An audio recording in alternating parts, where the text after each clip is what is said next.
할렐루야. 저는 시간 여러분과 함께 동방박사들의 발자취를 따라 하는 제목으로 은혜를 나누고자 합니다. 한번 따라 하시죠. 동방박사들의 발자취를 따라. 우리가 이스라엘 성지 순례를 가보면 말과 글로만 듣던 그것들이 하나하나 그대로 있는 거예요. 특별히 보면은 지금 저기 있습니다만 예루살렘, 또 예수님이 태어나신 베들레헴, 자라나신 곳 나사렛, 그 다음에 갈릴리 바다, 쫙 펼쳐져 있는 바다들이 있습니다. 예수님 십자가에 못 박힌 곳이 있습니다. 거기까지 저하고 우리 집 사람이 십자가를 울러매고 한 100보 정도인가 이렇게 걸어간 기억이 납니다. 예수님 승천산도 있습니다. 그런데 성지순례를 가면서 크게 깨닫는 것이 있어요. 성경의 모든 스토리는 문자적 옛 이야기만 아니라 실제 있었던 상황이고 그 산 증거가 바로 여기 하나하나에 들어있거나 그 증거는 수백, 수천 군데에 그대로 있어요. 그래서 여러분, 우리는 바로 그와 같은 예수님의 탄생도 실제 있었던 위대한 이야기일 뿐만 아니라 그 상황이 그대로 다 있다는 것을 알아야 됩니다. 예수님 탄생 이야기는 실제요, 세계 역사의 중심에 서 있습니다. 여러분, 예수님이 태어나기 전을 BC라고 그러잖아요. Before Christ. 그 이후를 AD, 아노 도미니. 도미니는 주님이란 뜻이고 아노는 해란 말입니다. 태어난 해 이후라고 말입니다. 세계 역사가 기원전과 기원 후로 갈라진 것은 예수 탄생 이전과 탄생 이후로 쫙 갈리는 것입니다. 이와 같이 우리도 예수님을 영접하게 되면 이전 것은 지나갔으니 보라 새 것이 되었도다. 새로운 인생이 시작되는 거예요. 운명이 변화된 거예요. 할렐루야. 죄인이 변하여 의인이 되고 지옥 갈 백성이 변하여 천국 갈 백성이 되고 마귀의 자식이 변하여 하나님의 상속자가 자녀가 되었다는 것입니다. 그렇기 때문에 예수 믿는다는 것은 그냥 종교가 아니에요.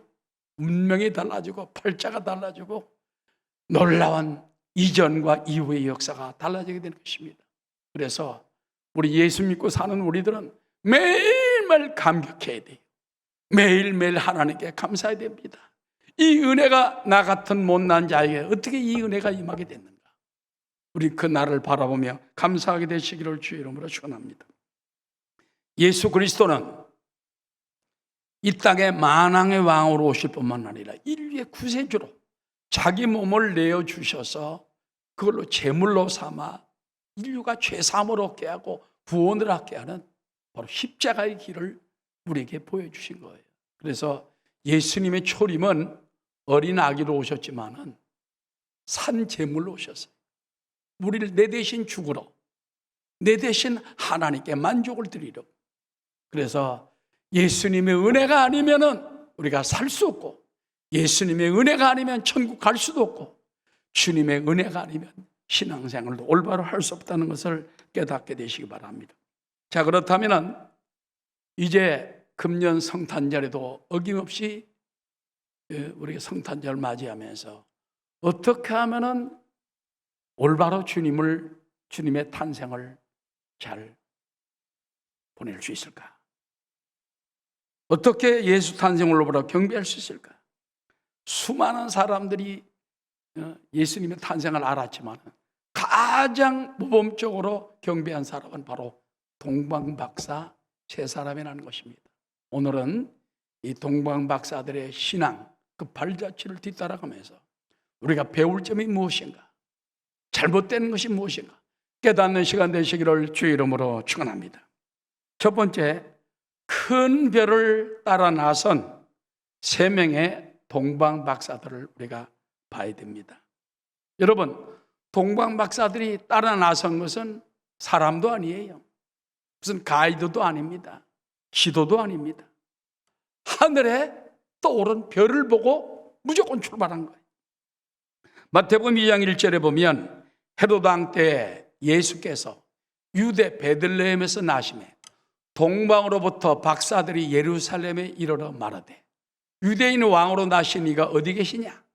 따라서 우리가 동방에서 그의 별을 보고 수천리 그 동방에서 그의 별을 보고 그에게 경배하러 왔노라 하니 수천 수만리 길에서 그 별을 보고 왔다는 거예요. 찬송가 116장 1절에도 보면 동방에서 박사들 귀한 예물 가지고 산을 넘고 물 건너 별 따라 왔도다. 여러분, 유명한 시인 T.S. 엘리오시라는 사람이 있습니다. 이 사람은 동방 박사들의 그 여행에 대해서 시를 썼어요. 간단히 말하면 그 해는 혹독한 겨울이었습니다. 그 박사들은 수많은 그 길을 춥고 모래가 막 흩날리고 눈을 뜰 수 없는 그런 지경을 몇 날 며칠을 별을 보고 쫓아왔다. 그냥 편안히 온 게 아닙니다. 오늘날 사람들을 보면 두 종류가 있습니다. 현실에만 안주하고 미래를 생각하지 않고 잘 먹고 잘 살고 돈 있고 이걸 끝인 줄 압니다. 그러나 이런 현실을 안주하는 사람이 아니고 미래를 바라보고 사는 사람도 있습니다. 지금은 어렵지만 앞으로 하나님이 예비하신 천국에 우리가 들어간다. 하나님 예비한 영원한 세계가 있다. 그 세상에 들어가기 위해서는 지금 힘들고 지금 핍박당하고 지금 남들처럼 영화를 못 누려도 그 희망을 바라보고 사는 사람들이 있는 것입니다. 여러분, 바로 동방 박사들은 그런 사람들이었습니다. 따라하시다. 동방 박사들은 어떤 사람들이었는가? 이걸 우리가 알아봐야 됩니다. 동방 박사들은요, 영어로 막이라고 해서 마고스라고 말하고 있습니다. 즉 그들은 현자이며 철학자이고 제사장, 예언자, 점성가이며 자연과학의 전문가들이었습니다. 시골 촌 사람들이 아니에요. 아주 현자의 과학자들이었습니다. 특히 이들은 하늘의 별자리를 보고 미래를 예측하는 사람들이었습니다. 그뿐만 아니라 이들은 왕족들이었다고 말해요. 그래서 무언가 위대한 나라를 세워봐야 되겠는데 위대한 인물이 나올 때 위대한 나라를 세울 수 있는 거 아닙니까? 그래서 반드시 그 당시에는 큰 별이 나타나면 위대한 인물이 태어난 거예요. 그걸 갖다 역사적으로 많은 사람들이 증거를 하고 있습니다. 그래서 무언가 이 세상을 변화시키고 이끌 위대한 별이 나타날 것이다. 그 별을 늘 바라보고 연구하고 있었습니다. 그때 바로 아기 예수 탄생했을 때 그 별이 떠오른 거예요. 오늘날 과학자들은 그 별을 헨리 해성이라고도 말합니다. 그래서 목성과 토성이 합칠 때가 있대요. 그때는 어마어마한 빛을 발하게 되는데 환한 이 세상에 보지 못한 빛이 발하게 되는데 그 빛이 떠올라서 사라지지 않는 거예요. 동방박사들은 바로 그 별을 보고 찾아온 것입니다. 전설에 의하면 별을 찾아 나섰던 동방박사 세 사람의 이름이 있습니다. 한 사람은 가스파르, 젊고 얼굴이 붉습니다. 멜키올, 나이 많고 백발의 흰 수염이 있습니다. 발타잘, 거무스름하고 충직한 사람이. 이 외에도 또 한 동방박사가 있었는데 그 사람은 또 다른 스토리가 있습니다. 이 세 사람이 별을 따라서 무조건 출발한 거예요. 왜? 그 별은 사모하던 별이었기 때문인 것입니다. 동방박사들은 위대한 별의 인도를 따라서 이동하기 시작합니다. 진리를 연구하던 저들이 이상한 빛을 발하는 큰 별을 발견했을 때 그들은 평생 가보지 못한 새로운 길을 출발하게 되는 것입니다. 오늘 찬송가 123장 2절에 보면 저 동방에 별 하나가 이상한 빛을 비추어 이 땅 위에 큰 영광이 나타날 징조 보였네. 동방, 지금으로 말하면 페르시아 지역입니다. 그쪽에서 박사들이 발견한 별은 사모하던 별이요, 바라던 별이요, 자기 인생을 걸 만한 별이었던 것입니다. 그 별이 떠오르자 그들은 그 별을 따라서 이제 출발하게 됩니다. 자, 그러면 예수님이 태어나신 곳은 어디였을까요? 거기까지 가야 됩니다. 별이 저 페르시아 근동 지역에서부터 거기까지 인도해 주는 거예요. 마태복음 2장 3절에 보면 헤로드 왕과 온 예루살렘이 듣고 소동한지라 왕이 모든 대제사장과 백성의 서기관들을 모아 그리스도가 어디서 나겠느냐 물으니 이르되 유대 베들레헴이오니. 정확하게 예언된 말씀을 전해주는, 이것이 미가서에 나온 겁니다. 이르되 유대 베들레헴이오니 이는 선지자로 이렇게 기록된 바 또 유대 땅 베들레헴아 너는 유다 고을 중에서 가장 작지 아니하도다. 내게 다스리는 자가 나와서 내 백성 이스라엘의 목자가 되리라 하였음이니이다.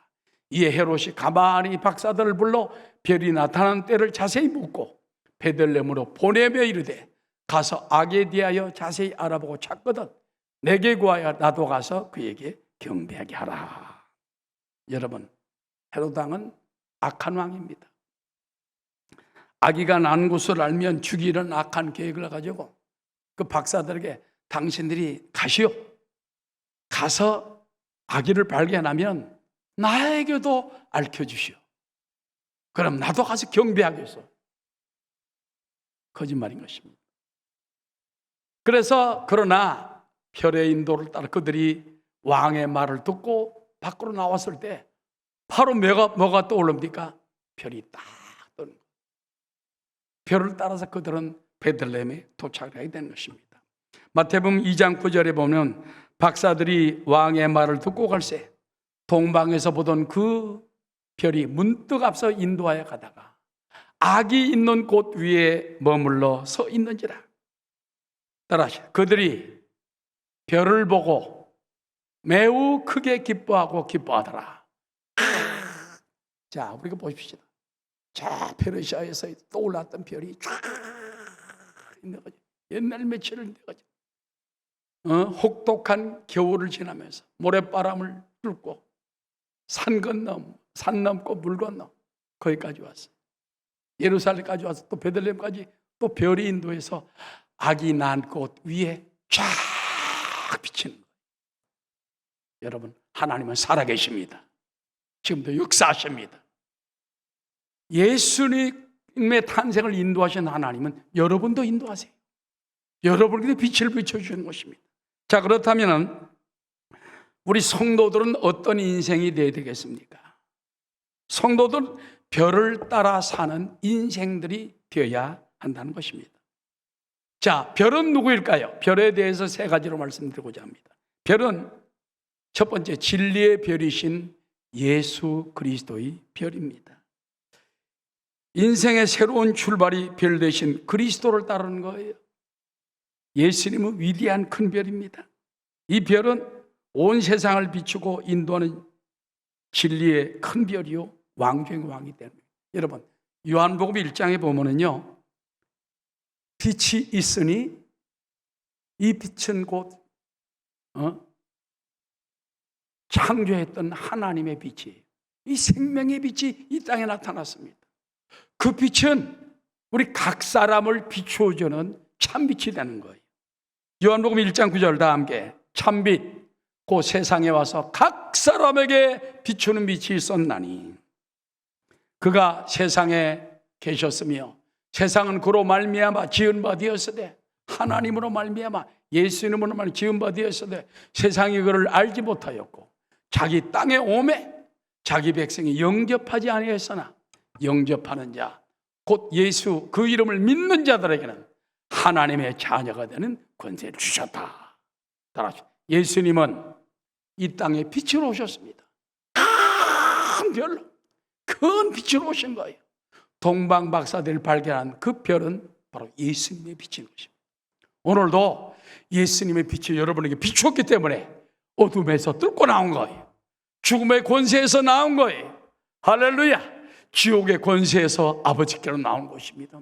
그러므로 우리는 늘 그 별 대신 예수님을 따르는 승리로운 삶이 되어야 할 줄로 믿습니다. 두 번째, 별은 구약시대 광야시대 때 백성들이 따랐던 구름기둥 불기둥입니다.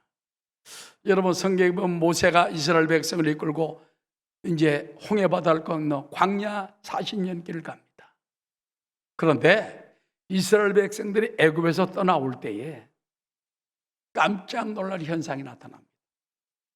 낮에는 구름기둥, 밤에는 환한 불기둥이 그들을 인도합니다. 그래서 낮에 구름기둥, 불기둥에 가다가 어디가 딱 멈추면은요, 하나님이 여기 쉬라는 거예요. 내가 가고 싶어 가면 안 돼. 그러면 구름기둥이나 불기둥이 딱 선 곳에 거기다 진을 딱 칩니다.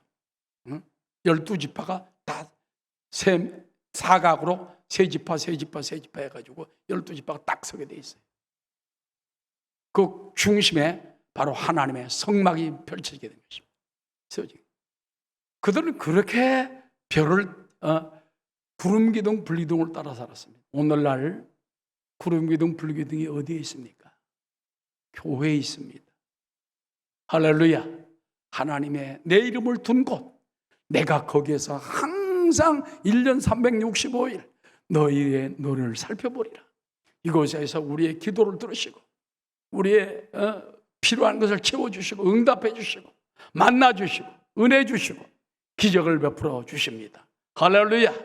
그러면 오늘날 이 성전에 구름기둥 불기둥이 늘 머물러 있다는 것을 기억하게 되시기 바랍니다. 그 다음에 세 번째, 이 별이라는 것은 이제 너희가 별을 따라 살라는 거예요. 즉 빛의 사자가 되어 성령님과 동행하는 삶을 살라는 것입니다. 따라서 우리는 빛의 사자가 되어야 합니다. 빛을 받았고 빛이 우리와 동행하고 있습니다. 이제 빛을 비추어야 돼요. 세상에 나가서 빛을 예수님께서 말했습니다. 너희는 세상의 소금이요 세상의 빛이라.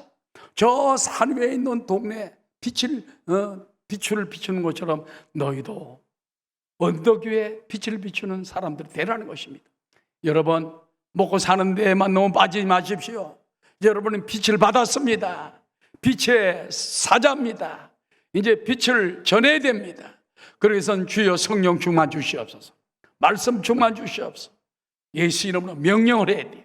마귀를 쫓아내고 새 방언을 말하며 뱀을 집으며 무슨 독을 맞아 해를 받지 아니하며 병든 사람의 손령 나리라. 그래서 우리는 빛의 사자가 되어서 복음을 전하고 성령님과 교제를 해야 됩니다. 신앙의 인도를 받아야 됩니다.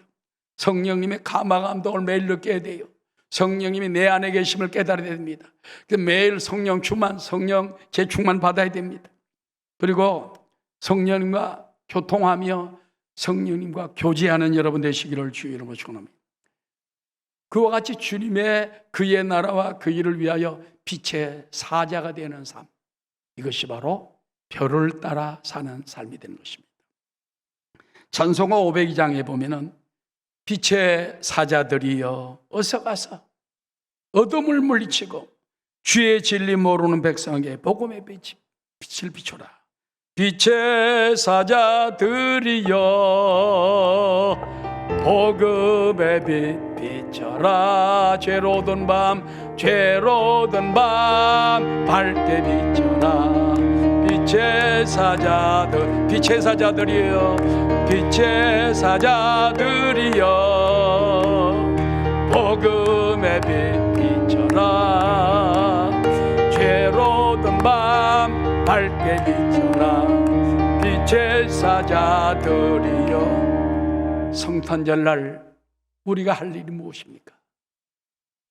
빛을 더 뜨겁게 받고 빛도 충만하고 빛을 비추어야 돼요. 어두운 세상에 빛을 비추고 어둠에 처해 있는 사람들에게 빛으로 인도하고 그들에게 여러분이 세상의 빛이 되고 세상의 소금이 되어서 그들의 삶의 존재 이유를 깨닫게 해주는 것이 저와 여러분의 사명인 줄 믿습니다. 그러므로 하나님 성탄절 연말연시를 맞이하여 빛의 사자가 되게 도와주옵소서.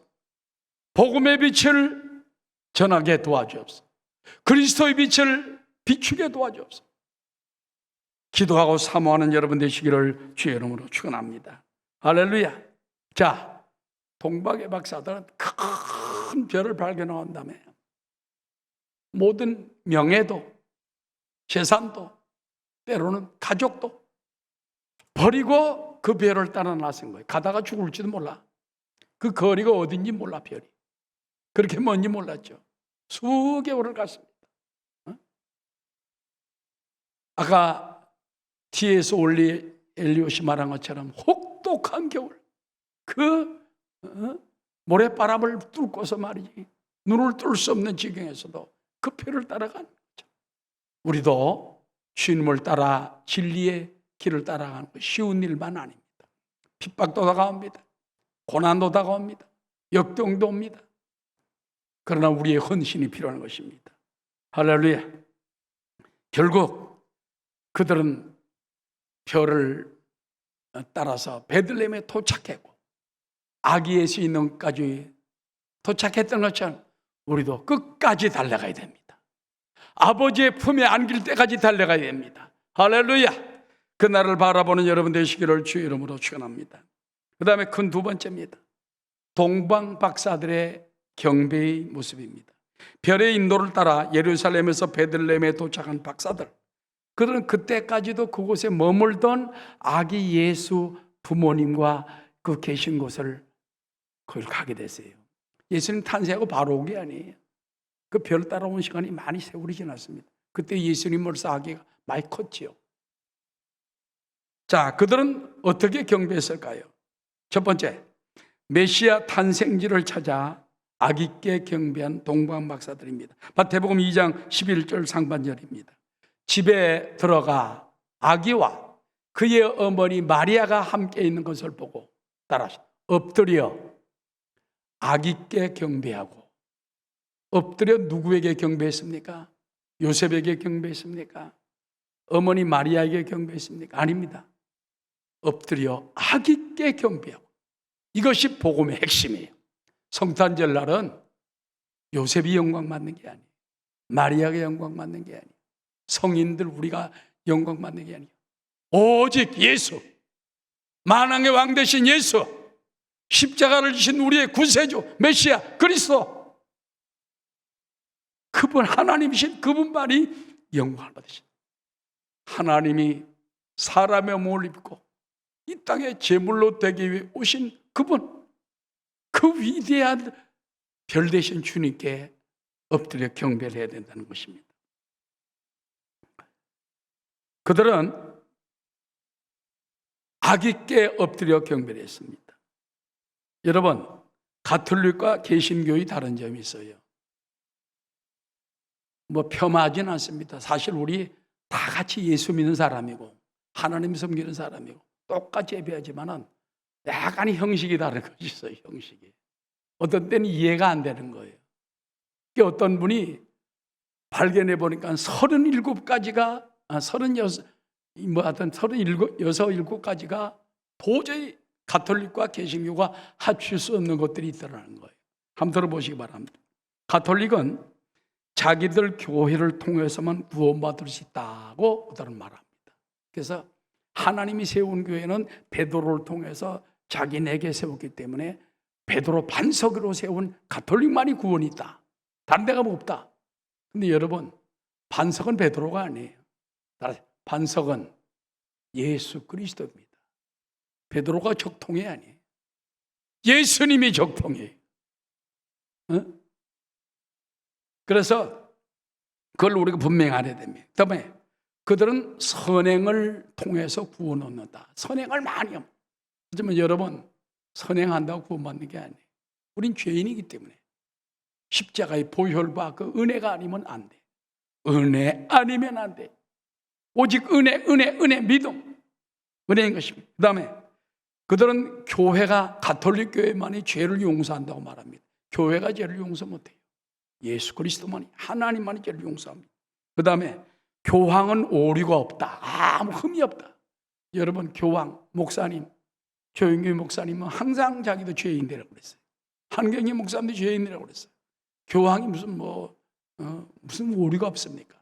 다 인간이에요. 인간은 다 죄인이에요.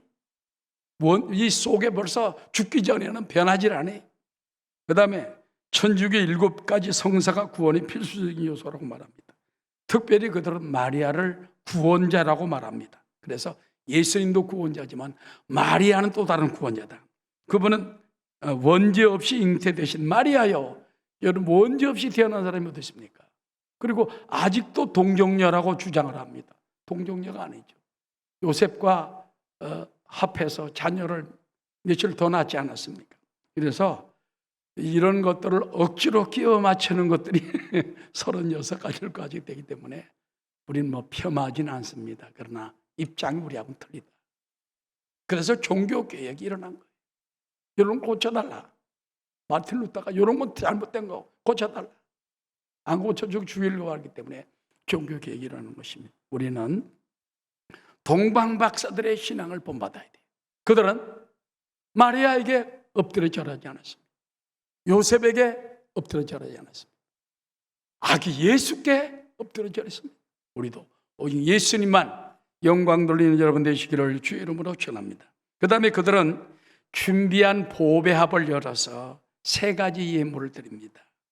자, 마태복음 2장 11절 하반절입니다. 보배합을 열어 황금과 유향과 몰약을 예물로 드립니다. 황금은 누가 가져왔느냐? 아까 말한 건 멜키올이라는 사람이 휴대했다고 말하고 있습니다. 여러분, 세네카라는 사람은 그런 말 했어요. 황금을 가지지 않고는 누구도 당시 왕에게 나아갈 수 없었다. 왕을 배우려면요, 금을 가지고 가야만 하다. 금을 가지고. 그래서 왕에게는 항상 금을 예물로 드는 것처럼 예수님께 황금을 제일 먼저 예물로 드는 것은 왕이시다. 만왕의 왕이요 만주의 주이시다. 그래서 바로 그 황금을 예물로 드리는 거예요.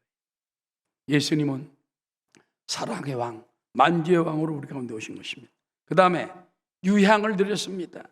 유향이라는 향이죠. 가스파르라는 사람이 드렸다고 얘기하는데 이것은 제사장과 신성을 의미하는 것입니다.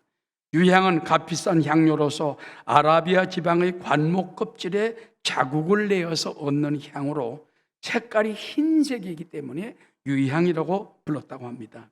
이 향은 성전 제사의 분향에 사용하는데 향기가, 들어보세요.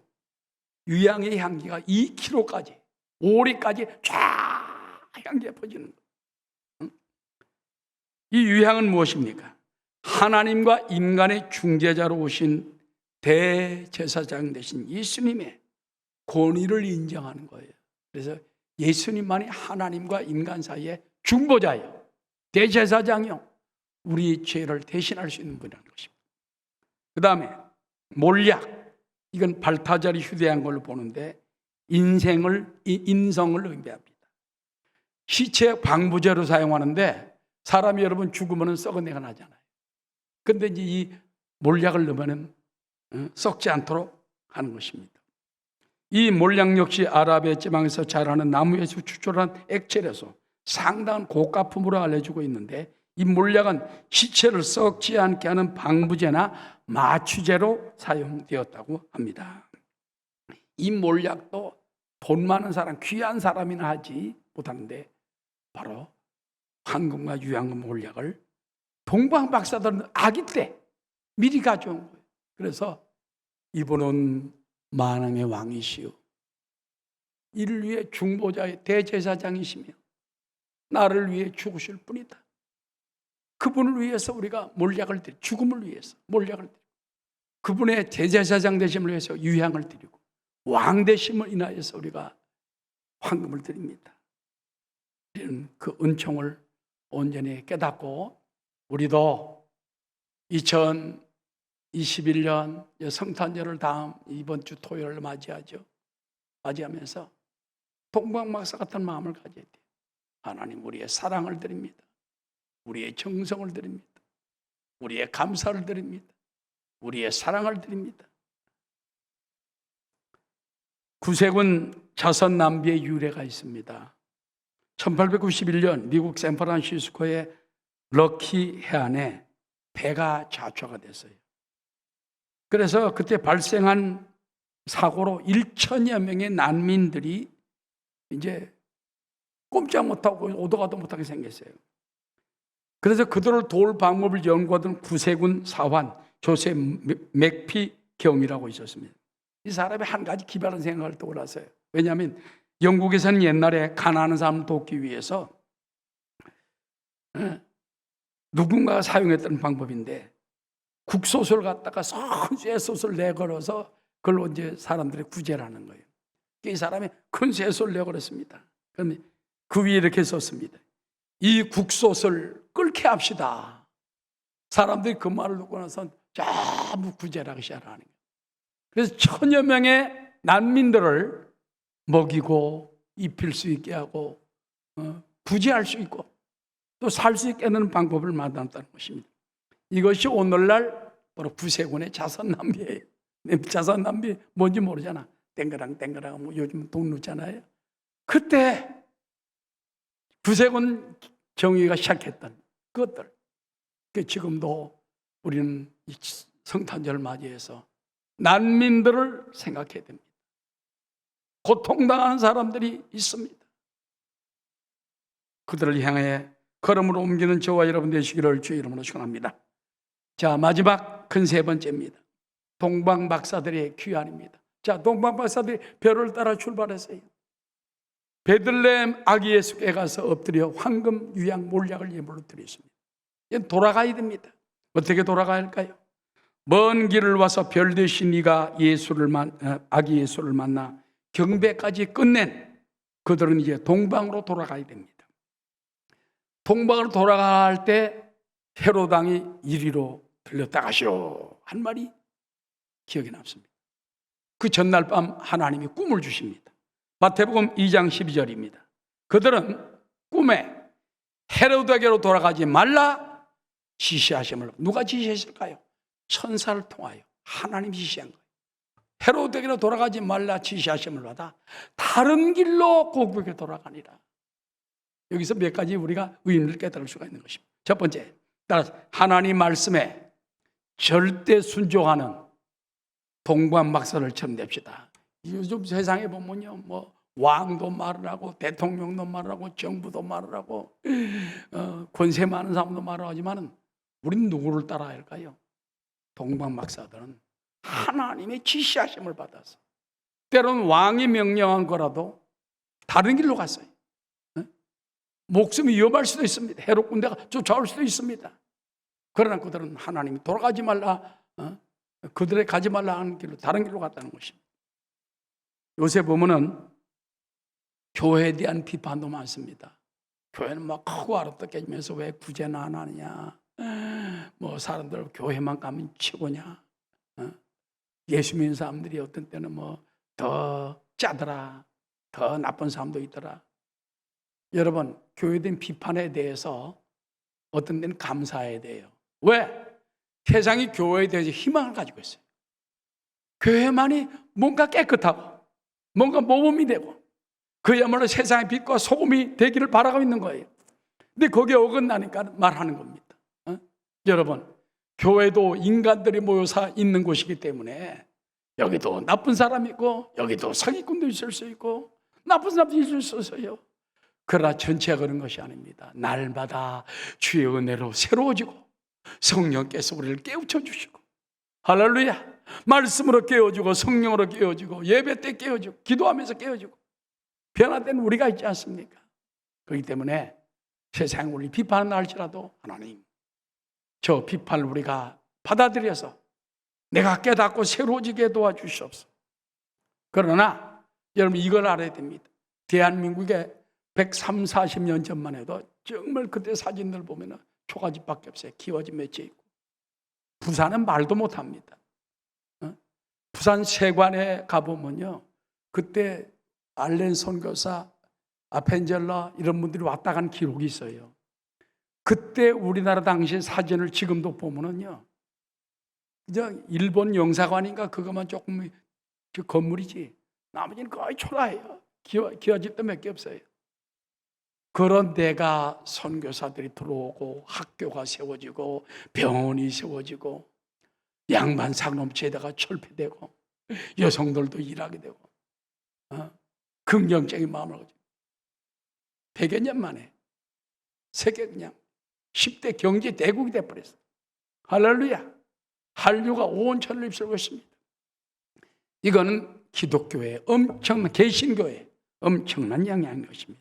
그래서 요즘 교회가 허물 중에도 노력하고 있습니다.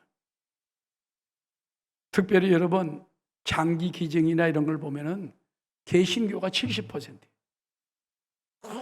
많이 우리 교회도 몇 년 전에 장기 기증 그 단체 불러가지고 우리 기증했잖아요. 저도 지금 운전면허증에 보면 이 사람은 장기 기증자, 조직 기증자. 나 죽으면 다 가져가. 껍데기 놔두고 다 가져가. 그래도 할렐루야예요. 아멘. 그런 희생적인 마음들이 있기 때문에 우리가 되는 것처럼 우리는 하나님 말씀에 순종하게 되시기를 주의 이름으로 축원합니다. 그 다음에 이들은 세상 왕 헤롯의 말이 아닌 천사의 지시를 따라 귀환합니다. 헤롯 왕은 어떤 사람일까요? 기원전 73년에 태어나서 35살에 로마 원로원에 의해서 유대 왕이 됩니다. 35년간 70세까지 왕 노릇하다가 기원전 4년경 사망한 사람입니다. 예수님은 그의 기적 말기에 태어났어요. 원래 헤롯은 이스라엘 자손이 아닙니다. 에서의 후손인 이듬의 출신의 왕이에요. 그는 의심이 많아 자기 왕비 미리암네까지 죽이고 마리암네까지 자기 두 아들도 죽이며 친척까지 죽이는 아주 잔인한 왕입니다. 그런 사람 때에 그 별명이 교묘하고 잔인해서 별명이 여우라고 말했어요. 헤롯 왕을. 그러니까 헤롯 왕이 그 동방 박사들에게 너희들 가서 찾거든, 아기 예수를 찾거든, 메시아를 찾거든 나에게도 와서 알려줘라. 나도 가 경배하겠다. 이게 속아 남으면 안 되죠. 다른 길로 가게 되는 것입니다. 이제 동방 박사들은 자기 떠나왔던 곳으로 무사히 들어가서 귀환했습니다. 그들의 사명 끝났지만 오늘 우리에게 큰 교훈을 깨우쳐주고 있습니다. 첫 번째, 별을 따라 나선 인생이 되자. 예수님의 제자들도 예수님을 만나고 난 다음에 나를 따라오너라. 근무를 버리고 부모를 버리고 생업도 버리고 예수님을 따라 나섰어요. 우리도 별을 보고 따라 나선 그들처럼 늘 별 대신 주님을 바라보고 또 구름 기둥 불 기둥이 역사하는 이곳에서 은혜를 받으며 하나님의 음성을 들으며 빛의 사자가 되어서 복음의 빛을 발하는 여러분이 되시기를 주의 이름으로 축원합니다. 동방 박사들처럼 예수님께 황금과 유향과 몰약을 드리는 것처럼 우리가 늘 주님께 마음과 땀과 정성과 헌신과 사랑을 드리시기 바랍니다. 하나님 반드시 갚아주십니다. 심은 대로 거두리라. 예수께서 말씀했어요. 너희가 보물을 땅에 쌓아두지 말라. 여기는 좀도 쓸고 도적이 헤매지만 하늘에 쌓아두라. 거기는 도적도 없고 좀도 없고 하나님이 심은 대로 갚아줘. 심은 대로 축복을 준다. 하늘나라에 많이 쌓아놓으면 하나님이 여러분에게 하늘의 복과 땅의 복, 이 땅에 살 때 복을 주시는 몇 천 배, 만 배를 하늘나라에서 갚아줄 줄 믿습니다. 이제 우리 성탄절이 다가옵니다. 동방 박사의 그 뜨거웠던 믿음을 바라보고 빛을 따라 살아 나가는 여러분 다 되시기를 주의 이름으로 축원합니다.